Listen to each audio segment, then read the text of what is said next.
know what we came to do. Hey, you know what we came to do. Look, I'm in a league of my own. Y'all need to leave it alone. I'ma just eat everything. I'ma just leave you the bones. Call it an even exchange. There ain't no need to explain. Yeah, it should be overstood. Like when I hop on a plane and I fly over your hood. Y'all should be knocking on wood. Don't make me go against the grain. I ate my Wheaties, I'm good.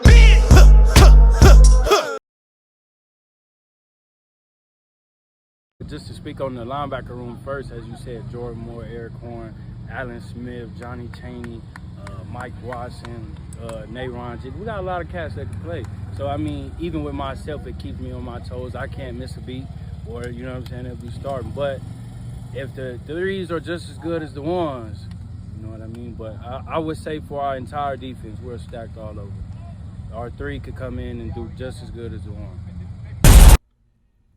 What's the deal? It's your boy Kelly Flicks, and I'm back with another episode of HBCU Flicks.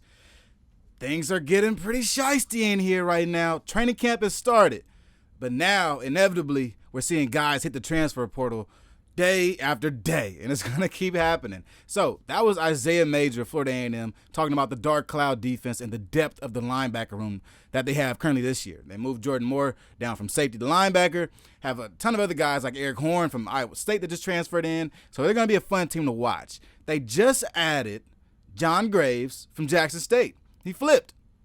He was at Jackson State for a little bit during camp. The rumor is the room was too full somehow, or it was too good, I guess. So he left.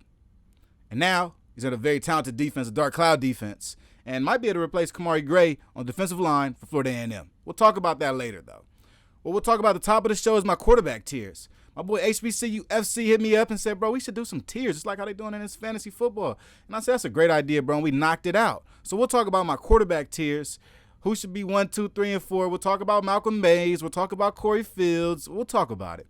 Also, we'll talk about another quarterback that I think is the sneakiest quarterback in the SWAC right now. He's going to go to Mississippi Valley.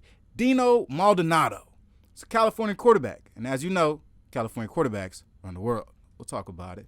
Then lastly, we'll talk about HBCU out-of-conference schedules. I got a problem with the SWAC HBCU out-of-conference schedules. They don't look right. Right now, you're currently playing 13 Division II schools versus 4 non-conference FCS games. So we really got to talk about that. There's some issues. So top of the show, we're going to talk about the HBCU quarterback tiers. Because why not? I feel like the tiers is probably one of the most fun things to talk about. So actually, shout out to Scotty. Shout out to Offscript.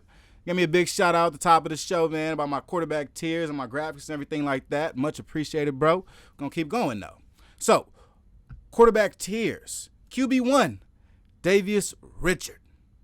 But before I get into Davius Richard, some things we got to talk about. Some guys didn't make the list. Some guys seem too low. So let's go ahead and get that out the way right now. Corey Fields. I get it. Fan favorite. Corey Fields in South Carolina State beat Jackson State, Coach Prime, Shador Sanders in 2021. He won the Celebration Bowl. Corey Fields is a Celebration Bowl champion. But in 2022, he did not look like celebration form. He threw for 500 yards. His completion percentage was 44%. He wasn't even a top 5 passer in the MEAC last year. There's no way you can tell me he should be above tier 4 when it comes to quarterbacks. What I have my tier 4 as currently is a serviceable starting quarterback. The fact that he won the Celebration Bowl 2-3 years ago has nothing to do with the fact that last year he stunk it up. I'm just being real about these things. I think when it comes to talking about Corey Fields, you gotta be direct and speaking about what he did last year. It wasn't good. To anybody's standards. I'm sure not even Corey's standards. And then I keep saying this. He beat North Carolina Central. He's 3-0 versus North Carolina Central. Well, do we judge Tom Brady's wins against the Dolphins as like, does that make him the GOAT? No. It's about his complete body of work. Who else have you beat? What was your record last year? They were 3-8 last year. He wasn't the best quarterback on that roster last year. It's probably Tyrese. I digress. I think he'll have a big year this year as a new offensive coordinator. offensive coordinator Kevin McGurk. I've been talking about him on Twitter extensively about the different changes that he's made to this offense and what it means for Corey Fields. More drop back and passing. We got some more power run plays. This could work in his favor, but we'll see if he can read a defense. It'll come down to has Corey Fields progressed in his career at South Carolina State. So, back to business. Okay, back to business. We'll talk about Malcolm Mays later. Let's talk about Davius Richard now. So, Davius Richard, he's in my Tier 1. Tier 1, to me, in HBCU football and to these quarterbacks, Tier 1 means you're elite among HBCUs.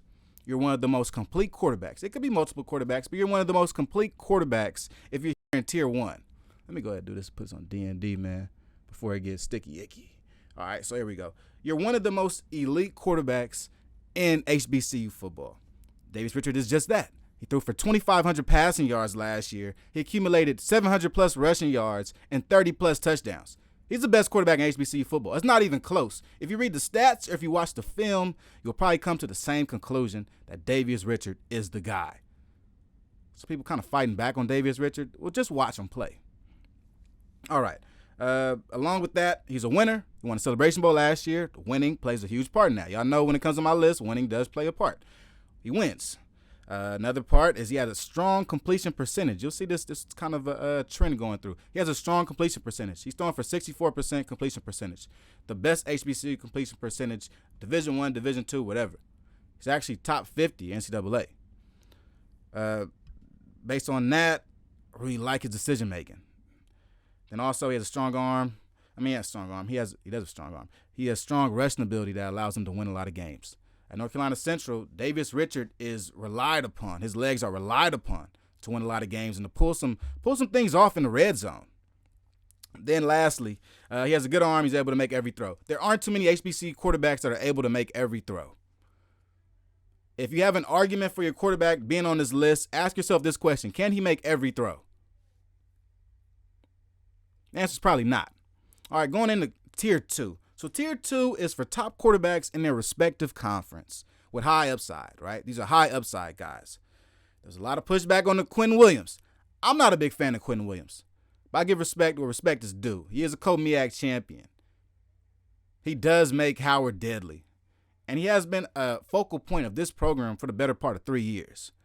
Now, his inaccuracy does hurt. It does. I've been on this show, and I've said even after the spring game, I think Jashawn Scroggins should be the starter at Howard. But give credit where credit is due. Quentin Williams has led this Howard team back to winning ways. I think that he could take another step this year in improving his accuracy and being able to throw really on the run. And once he gets that down, I think he'll be a much better quarterback. Another really good quarterback I like is Andrew Body. Andrew Body of Texas Southern doesn't have the accolades of a lot of these other quarterbacks. I'll get to Jerry Musa. Andrew Body doesn't have the accolades of these other quarterbacks, right? He is a passer that passes for high value. A lot of times when it comes to Andrew Body, it's about his potential. And his potential is really through the roof. The problem is that he and his offensive coordinator haven't been getting along from what it looks like on the field. I think they haven't taken the reins off Andrew Body yet. And when they do, we'll see the true Andrew Body like we did freshman year. Okay, now Jeremy Musa. Jeremy Musa was a great quarterback last year. I liked him. I liked him a lot. I think he's the best quarterback in the SWAC. He's a pure passer. California quarterbacks run the world, of course. You guys know this. So Jeremy Musa is my guy. Love Musa. I think he's 2, could be 1 if he passes Bear this year. Kelvin Durham, another great quarterback, one of the best Division II quarterbacks out there. He's a top guy. If you look at his numbers last year, you watch his play last year, you watch who he played against and how he played against them. The only knock against him was his game against Benedict, where they got absolutely crushed. They got crushed 42-13. All right, but aside from that, and look, mind you, everybody got crushed by Benedict last year. Everybody. Kelvin Durham threw for 2,000 pass yards last year, had 22 touchdowns, 4 interceptions, and his completion percentage was 61%. Super efficient. Great with the ball in his hands. And he had a guy named Emmanuel Wilson in the backfield with him that's now on the Packers. This year, they're going to put the ball on his chest and say, Kelvin, just do you. I'm looking for a big year from Kelvin Durham and Fort Valley State. So let's get into the Tier 3. Our Tier 3. All right, these are guys that need to take the leap to become better passers. These guys all have some potential. They've shown flashes of potential, right? Whether it's Isaiah Freeman to Draylon Ellis, Trayvon Conley, Miles Crowley, all 4 of these guys have shown flashes that they can be a very good starting quarterback in HBCU. For one, we'll talk about the guys that already did it. Trayvon Conley, right? So he had very low volume last year. He didn't pass the ball for over 20 times last year. He didn't. But he was very smart with the ball. He may have thrown the ball 12 times, but he had 5 touchdowns passing with them. So I like what he can do. He's shown that he can play to win games. And I'd like to see him take some more chances at quarterback to open up games, right? If this Prairie View A&M team is going to get better, they have to score more points. Maybe it's not through the ground. Maybe it's through Trayvon Conley's playmaking ability, whether it be through the air or just utilizing your legs. But I think it's on Trayvon Conley to fill it up for Prairie View A&M, and we'll see if he can do that this year. Another interesting guy on this list is Miles Crowley. Miles Crowley didn't start last year. He was not the starting quarterback at Alabama State last year. But he looked good at times. He looked good. He's shown his potential. Well, when it goes with Miles Crowley, right? Like, he's thrown for under 500 passing yards last year. He only played for like 5 games, right? With Miles Crowley, his best is all ahead of him, right? He just got invited to the Manning Passing Academy. He's who I think will be Gramblin's QB1 going into the season. 6'5", big frame, big arm. He fits well into this Grambling offense, this Lee Ho offense. This offense is going to be very creative running the ball, and it's going to have a lot of downfield passes. We got a quarterback with a big arm. Throwing the ball downfield is not going to be a problem. I look to see Lyndon Rash, J.R. Waters get open a lot of times on the receiving end of a lot of these Miles Crowley balls. I think that Miles Crowley is going to be a great quarterback, and I think his best is ahead of him. Then we got Draylon Ellis. So Draylon Ellis last year fell into a pit, bro. He really did, because his freshman year, he was freshman OVC Player of the Year. The next year, he transfers to another school in the OVC and falls off a cliff, has a big ankle injury against Jackson State around game 3, and just can't recover. So I think this year he bounces back. We get to see the old Draylon Ellis this year. I'm hopeful, and I think that we'll see it. Tennessee State's defense is, I think, even better than last year. So I think that'll help out an offense that honestly was struggling for the majority of last year without Draylon Ellis. And then we got Isaiah Freeman, man. I'm going through all these guys, man. It's my quarterback tier, so we're going through every player, dog. I put them on here with purpose, right? I'm not just grabbing random guys. So Isaiah Freeman was just voted preseason All-American in the CIAA. He is looked at as a top quarterback in the CIAA, the guy at Lincoln, Pennsylvania. We haven't heard this in a while, but he's the guy, QB1 in the CIAA. Now, with Isaiah Freeman, he threw for about 13 touchdowns, only like 2 interceptions last year. But here's the kicker, though. His completion percentage was 49%. Pretty abysmal and a little alarming just looking at the paperwork, right? I've seen him playing games. I like how he looks out there. Honestly, I think he'll take more steps. He was only a freshman last year. I think he has so much in front of him. He has 3 more years in front of him, in fact, at being the starting quarterback. I think Isaiah Freeman, the sky's the limit for you. Going into your sophomore year as the CIAA best quarterback in the conference means a whole lot.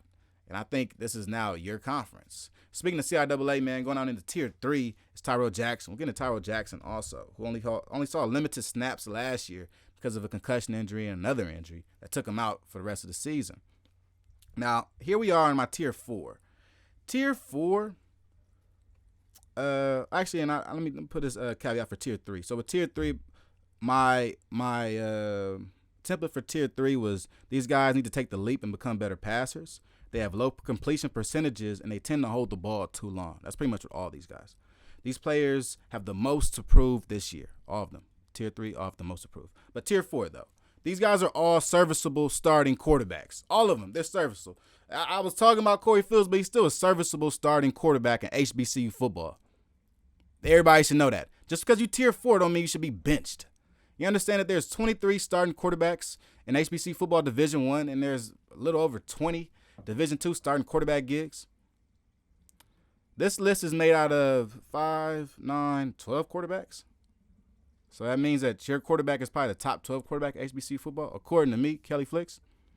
It's not bad, right? So I think in Tier 4, you're a serviceable starting quarterback. You're a quarterback that has more to be desired. You need more for your team to win. You're not going to be the game manager and make it to a conference championship. Not on this squad. So let's go through it, man. Tyrell Jackson, like I was talking about, was an injury away from All-CIAA, in my opinion. He started off the season on fire. Threw for 1,200 yards, was out there about 6 or 7 games, had a crazy concussion injury, knocked him out for the rest of the season. But he looked very good when he was out there. I'd like to see him get a full season out there throwing the ball. He threw the ball for plus 300 yards twice in like 5 or 6 games. So I like to see him out there more, increase volume, and I think just him playing football more, we'll see a better version of Tyrell Jackson. C.J. Henry, Delaware State quarterback, very unproven quarterback. Quarterback with some upside, very athletic, he's quick. He works in a very fun offense with Marquise Gillis and Jared out there at receiver. But I like to see more from him.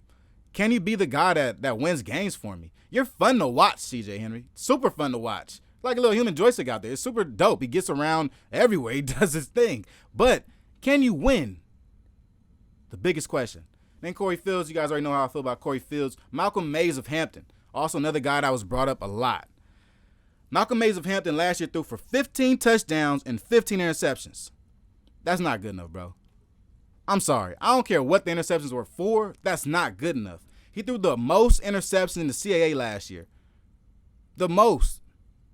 And the team has 12. The conference has 12 teams. I can't do it, bro. I can't.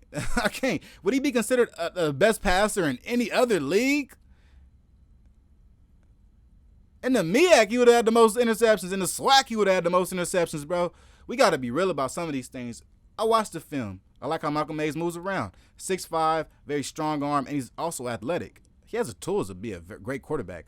But why would I put you in the top 12 HBCU quarterbacks if you got 15 interceptions and 15 touchdowns?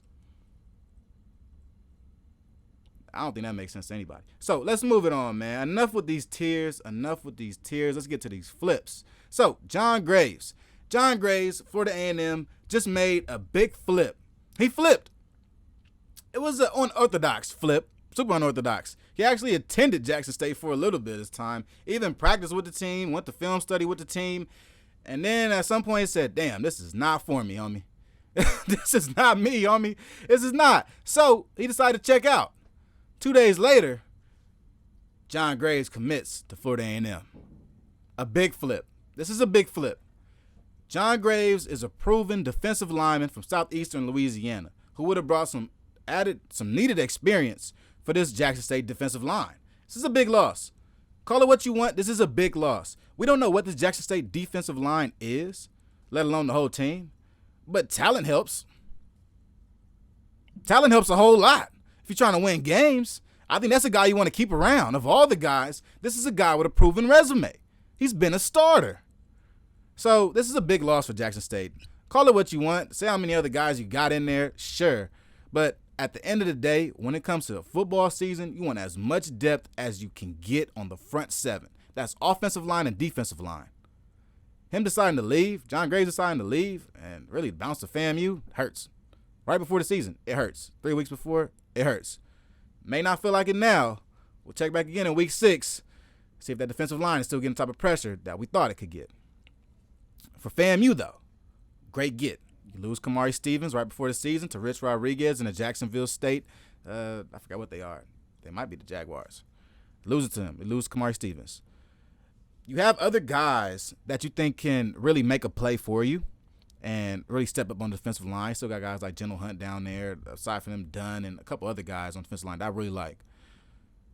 John Graves solidifies your defensive front. Florida A&M needed this, right, for conference play. Because non-conference play, we'll talk about it. Non-conference play is soft. You're not, I mean, you play USF, yeah, but you play 2 Division II teams. You play West Florida and Lincoln. So you're picking up this depth for SWAC play. You're not interested in winning non-conference games. You can miss me with that. You're very unserious, family, when it comes to non-conference games. But when it comes to winning in conference, you use John Graves to win in conference. He could be every down back there at your defensive end. He can. And he can move him around. He's not one of them guys that has to put his hand in the ground. You could bring him and send different pressures from different parts of the offensive line. You can send him from the left to right, wherever side. I think John Graves is going to be a great piece for his dark cloud defense. And like Isaiah Major said, they have tremendous depth John Graves only adds more to this defensive line depth. All right, so we got to John Graves. I did say a little bit about the non-conference schedule, so let's go ahead and get into non-conference schedules, man, because they are booty cheeks on me. I can't front. All right, so here we go. Non-conference schedules in the MEAC and in the SWAC.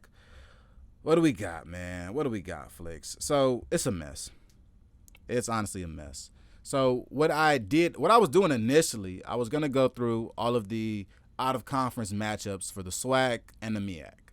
And I saw something that was a little bit more alarming, which is the fact that the SWAC and the MEAC have a big discrepancy when it comes to playing non-conference teams that are in the FCS.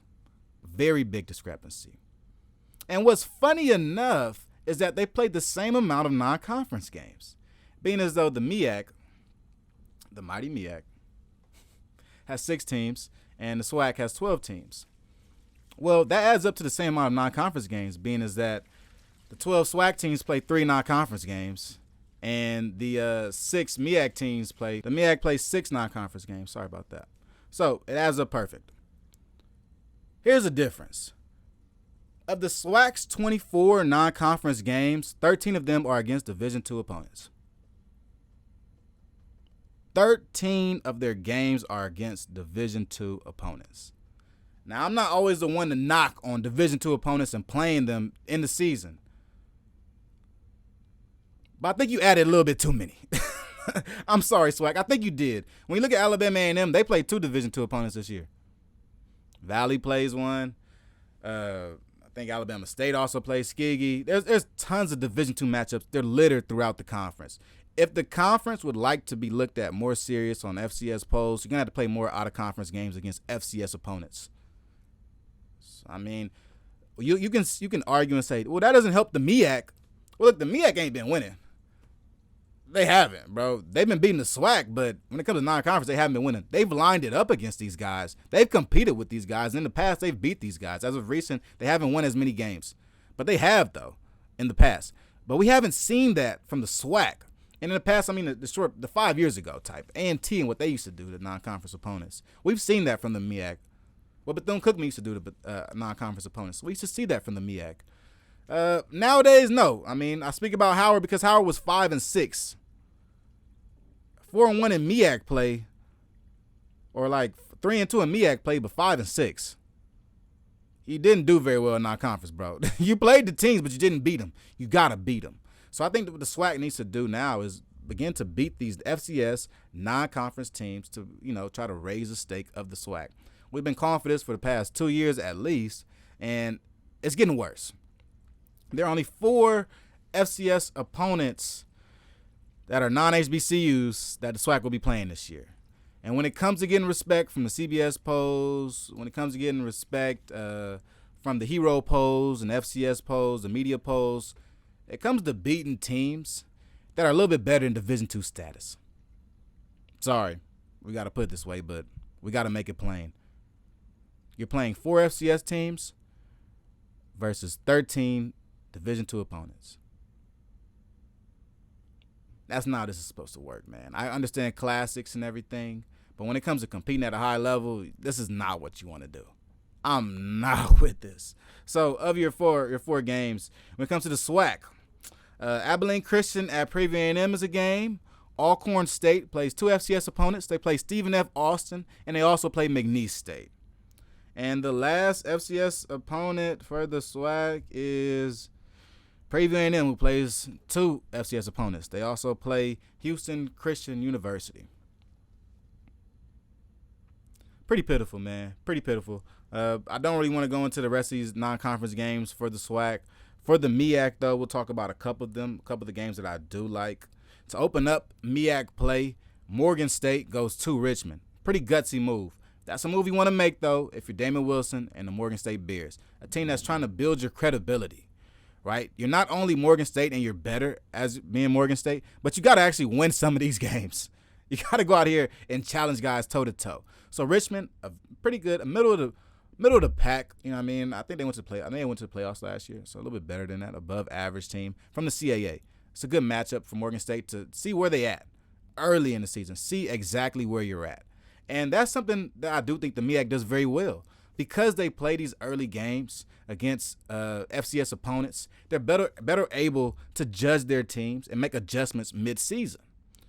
When you play a team that's better than you, that smacks you in the mouth, or a team that you think was very competitive that you can still beat, you find ways to make adjustments. But when you're scheduling Division II opponents and, you may scrape over them and may not, you look at those games as a wash. You can't even look at those games in your film and take it to really analyze at times, because sometimes you're playing against a lot of players that are out of position or undersized, and you can't really analyze it properly. So playing these FCS games does a wonder for these MEAC teams. It does. When it comes to playing against like opponents, preparing against some of the top opponents helps a lot. The MEAC has shown this year in and year out. I think winning the Celebration Bowl, I think part of winning the Celebration Bowl is the fact that their non-conference schedule has been up to par. So, of those games, Morgan at Richmond is a game I like a lot. We got another game that I think will tell us a lot about South Carolina State's season.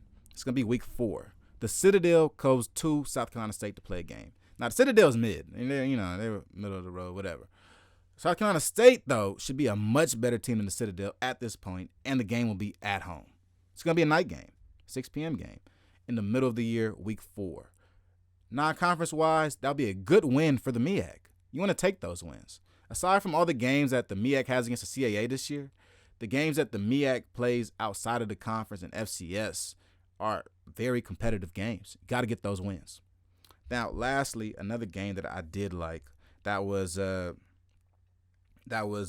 of conference for the MEAC. Let's see if I can find it. It's going to be Howard at Robert Morris. So we saw Robert Morris last year. They looked like a train wreck. They didn't look good at all. Howard in week 5 is going to play against Robert Morris. Howard will be gearing up for MEAC play at this time. They'll be getting ready to go, like to do it for real, and get out here and compete for a MEAC championship. Robert Morris ain't that good. If I remember correctly, Bayshore Tootin, North Carolina A&T scored like 5 touchdowns against them last year. Maybe it was the opposite way around. Maybe they threw 5 touchdowns. Either way, North Carolina A&T put hands on them. This Robert Morris team I don't expect to be that good. This Howard team I expect to be competing for a MEAC championship. I think Howard smashes on Robert Morris at this point in the season around week 5. All right, so that's it for schedules. A little disappointed, still disappointed in the SWAC with all these non-conference games, man. I really went into it looking like, dang, what can we get out of this season? How can we push it forward? How can we gain more respect for the SWAC? And it's not going to be through non-conference play. It's not. So here's the best kept secret in the SWAC. Dino Maltadano. Cali quarterbacks run the world. They really do. Dino Maltadano is going to be a guy who's going to prove that for you guys. Dino Maltadano right now is a quarterback that is on Mississippi Valley's roster. Transferred to Mississippi Valley in the summertime. Not in the spring, in the summer. But I think he's a starting quarterback. I think he'll take Jamari Jones' spot as starting quarterback this upcoming year at Mississippi Valley. Dino Maltadano is a Cali quarterback. He's come through the California ranks, and he's had a very interesting path to Mississippi Valley. Super interesting. If you were to look back on it yourself, you'd be like, wow, what's really going on? So he starts off his career at Portland State for a year. After Portland State, he transfers back to California, and now he goes to Ventura Junior College for a year. Looks pretty decent at Ventura Junior College. From there, he transfers to New Mexico State. But he transfers to New Mexico State as a walk-on quarterback. Straight walk-on in 2021. Now, I will say, big asterisk, y'all. This dude is old. He about as old as Jeremy Musa. This dude is old, all right? He started playing college football in 2018. We are now 5 years later, okay? So this cat is old. Anyway, 2021, goes to New Mexico State. He walks on. During the season, a couple quarterbacks get hurt. He gets his shot against New Mexico, the Lobos. Doesn't have a very good job, right? They throw him in the middle of the game. He looks all right, throws a couple picks, throws about 150 yards. Doesn't really look the part. Next game, he starts. And guess who he plays against? One of our very own HBCUs I brought up a lot. Quarterback also brought up. He goes head-to-head with Corey Fields, South Carolina State, 2021. He did. He looked great. Maldonado looked terrific. Quick feet, Great with the RPO, good arm. He broke for about a 50-yard touchdown rushing. So he looked pretty good. But that was around his speed. South Carolina State was around his speed. After the South Carolina State game, the starter came back. He was back on the bench. Next year comes around. 2022 comes around. He's buried behind 3 other quarterbacks. 2023 comes around, and he hops into the portal. Bang. Now he ends up at Mississippi Valley. There hasn't been much talk about him because he transferred so late. He didn't come in during spring practice. He didn't get a chance to compete directly with Jamari Jones. He's only been working out solo at the crib back in Cali, right? So now in the fall, we're going to get to see these 2 quarterbacks, Dino Maltadano and Jamari Jones, go head-to-head for the starting position at Mississippi Valley. Now, I think Dino Maltadano makes Mississippi Valley a different team. We saw what Jamari Jones could do with the team. Sorry, we saw that, bro. Been there, did that. Saw you versus Jackson State. Shit, we damn near saw you like 3 straight games. Towards the end of the season with Jelani Easton out, Jamari Jones, TJ Goodwin, split time. It was not fun. Dino Maldonado, on the other hand, looks very polished. He's practiced with some of the top quarterback coaches in California. Actually, one of Bryce Young's old coaches from Cathedral High School. So if you don't know, Bryce Young, freshman and sophomore year in high school, he went to Cathedral High School. Junior year, he transferred to Mater Dei High School, as you all know, the SoCal powerhouse. At Cathedral, he was coached by Coach Danny Hernandez.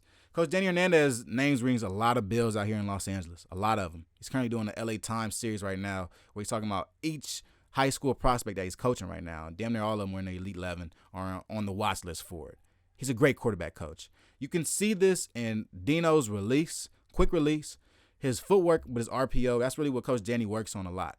Footwork with the RPO, a lot of short intermediate passing. And aside from that intermediate passing, it's about a quick release, getting the ball out very fast. If you watch Dino's game against South Carolina State, you'll notice that he gets the ball out of his hands very fast. He gets rid of it. He comes out with a lot of 3-quarter throws because I think that's what Coach Danny was teaching him. And Coach Danny does a great job. If you guys don't notice, he's pictured with Coach Danny here underneath this photo from Mexico State. That's him. From there, Dino now works with T.J. Jordan, former Whittier quarterback. This quarterback works out a lot of guys in East Los Angeles. Pretty good quarterback coach. I've seen other quarterbacks go through him. He isn't as big as my boy Danny is, but at the same time, he's doing some good work. So just letting you guys know, a little update, a little background on Dino and why I think he'll be the starting quarterback at Valley come week 1. And if not week 1, it'll be a starter by week. I played 2 Division II opponents. I'll say by week 5. He'll be a starter. So Dino Maldonado, man, great quarterback that I think is going to be the guy. His throwing ability is up there. I think he'd be one of the better quarterbacks in the SWAC. Now, the biggest question for me is going to be, what does Mississippi Valley's offense looks like, right? Will it look like the offense of last year, which was heavy RPO, run-based, zone scheme? Because that's what Dino works well in. If that was the idea of things, Dino will probably excel in this Mississippi Valley offense. I think that Dino has a chance to be one of the better quarterbacks at Valley and really be up there like Jelani Easton status when it comes to passing the ball. Maybe even pass him. Because Dino has a lot of intangibles, a lot of them, including his arm, his IQ and awareness. But I think his arm is his biggest asset. And in the SWAC, quarterbacks with big arms, don't typically fare well. We saw the Miles Crawley thing, how that really went. Didn't really look that good. But I think that his accuracy combined with his arm talent is really what's going to set him apart in the SWAC. He's pretty accurate. He's a guy that's going to just get the ball into those windows consistently and early. So Dino Maldonado, definitely a quarterback you guys want to watch out for. I believe I've gone through everything on my list this week, guys. This is not a live show either, man. This is pre-recorded. I will start doing some live shows. I'm going to do watch parties during the season. I'm already penciling my different watch parties for this year. Let me go ahead and mention some. I got some in my notes right now. So, watch party for this year. So, I'm still trying to make it to South Carolina State at JSU. I'm trying to make it. I put in for my credentials already, so I'm trying to get there. Okay, I'm trying to get there, y'all. I'm working really hard. The strike is kind of killing me. But week 1 is a Thursday night game. West Virginia State at Moorhead. Y'all may not even know about it. What's going on? Y'all may not even know West Virginia State is damn HBCU. But they are, and I'm going to do a watch party for them. It's going to be on Thursday. Along with them playing, North Carolina A&T also plays at UAB. That'll be a fun game. Get to see a new coach, Coach Vincent, down at North Carolina A&T, take on Coach Trent Dilfer down at UAB. So that's going to be a very fun matchup. Hope I didn't say UAB twice. That's going to be a very fun matchup, and I can't wait to see that one. So we'll start doing watch parties this year. I'll be right here. I'm going to, we'll keep a scoreboard up. I'm going to break down play-by-play, touchdowns, interceptions, big plays, little plays. But mainly, we're going to talk about plays and what's going on in the game. We ain't talking about what's going on outside the stadium. I'm talking about everything on the field. You know what I mean? So, as always, man, thanks everybody for tapping in with me this week on HBCU Flicks. It's your boy Kelly Flicks, and I'm out. Peace.